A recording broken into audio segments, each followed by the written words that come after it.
absolutely chaotic way to cap off the season opening race for the NASCAR Xfinity Series at Daytona. Let's talk about what took place on the high banks for the Xfinity Series. It was basically between two teams. Well, I should say 4 teams against 1. Junior Motorsports against Austin Hill and RCR. The race was pretty clean in stage number 1, aside from a few wrecks involving one with Sam Meyer being involved in a crash, getting into Blaine Perkins, who gets into the 2021 Xfinity Series champion Daniel Hemrick, sending both cars around into the infield. Blaine Perkins slammed the inside wall a ton, took him, and also Hemrick was basically out of the race. But aside from that, again, it was Junior Motorsports and RCR. Stage 1, it was Allgaier and Hill. Hill had a moment with Allgaier coming to the finish of stage 1, but they kept it clean, kept their nose straight. But again, later on into the race, it was clear that Austin Hill had one hell of a race car. The only issue was that he had a fleet of JRM cars on his tail. But of course, you're at Daytona. Carnage is going to be at every corner. Lap 41, Parker Kligerman bumps Sheldon Creed the wrong way, sends him into the outside wall after making contact with teammate Austin Hill. Allgaier also spins, just inhaling the 10 car. Ryan Ellis and Stephon Parsons were also involved in that crash, but Haley was able to continue as well as Allgaier and Hill. Hill had to start at the back after coming onto pit road, but made his way back towards the front. But after that, it was JRM's turn to take the lead, and this time it was all 4 cars in contention, not just Justin Allgaier. You had Allgaier in the 7 and Meyer in the 1 battling side by side for the lead, with Jones in the 9 and Josh Berry in the 8 right behind. Justin Allgaier would win stage 2, while they crashed behind, involving Sammy Smith in the 18 and Jeb Burton in the 27. In the final stage, it really became a 4 against 1, but it was around that time where the race started to chill a little bit. The final 30 laps or so of the race was mainly single file. We had Austin Hill ahead of the 4 JRM cars for virtually the entire time, and it remained like that until 2 laps ago, where we started to see drivers make moves to try to win the race, including Brandon Jones, who tried to make a move too late to block the run of Josh Berry,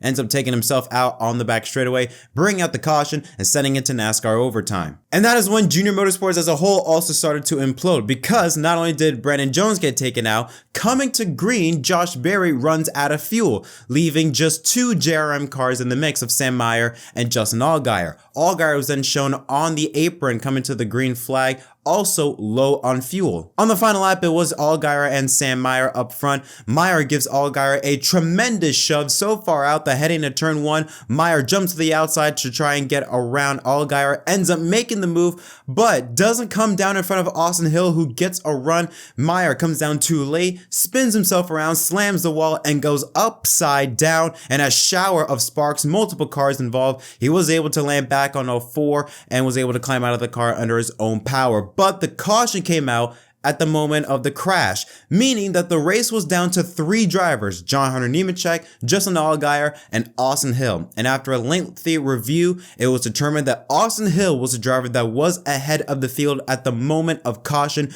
meaning Austin Hill wins at Daytona for the 2nd consecutive year, his 3rd career Xfinity Series win. Parker Kligerman drove like a madman. I mean, not only did he get into that incident, like I said, with Sheldon Creed, he also did something very stupid.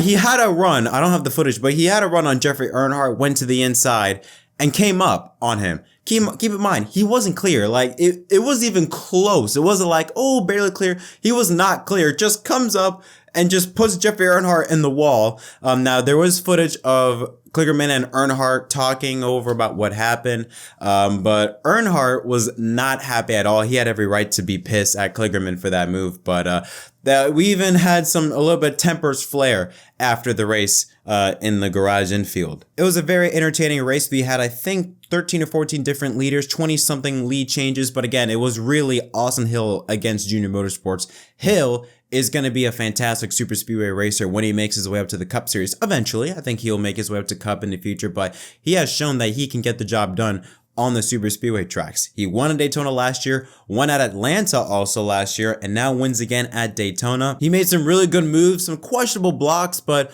overall, he was really fast today. And when he gets more reps in the Xfinity Series on super speedway races, by the time he makes the Cup, he will be someone to watch. This is also a crazy speed weeks, considering last year, Zane Smith won the truck race, Austin Hill won the Xfinity race. This year, Zane Smith wins the truck race, Austin Hill wins the Xfinity race.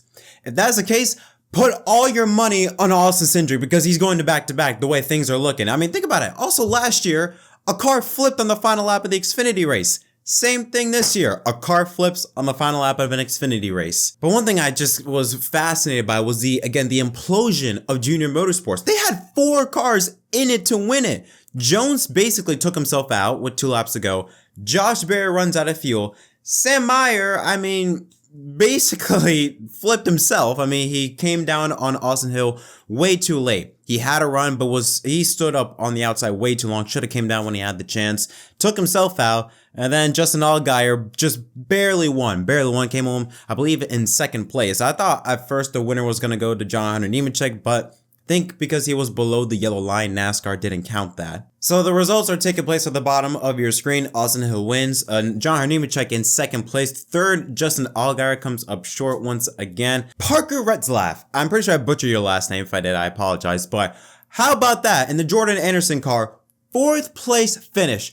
Hell of a run for that driver. He's been one of the drivers that just came out of the blue. I think started with, Ryan Sieg's team, put up some strong results, goes over to Jordan Anderson and finishes in the top 5 at his first Daytona race. Absolutely impressive. And rounding out the top 5 is Maya Snyder in the 19 car. Some other surprises, teammates Joe Graf Jr. and Ryan Sieg, 7th and 8th. Cole Custer finishes in 9th, and around the top 10 is Justin Haley. But man, we've had some very entertaining racing. The truck race, even though it never got into rhythm, had some entertaining moments. The ARCA race was, ARCA, but it still had a very awesome underdog finish. And the Xfinity race delivers as usual. I thought it was a very solid race. It wasn't the best race, wasn't the most entertaining race, but I thought it was very solid. Had some very interesting moments early on. That caution, though, in the end, involving, I think it was CJ McLaughlin in the 35 car who spun, crashed into the wall. We didn't have any footage of what happened, but that kind of basically set up NASCAR overtime, set up that incredible finish.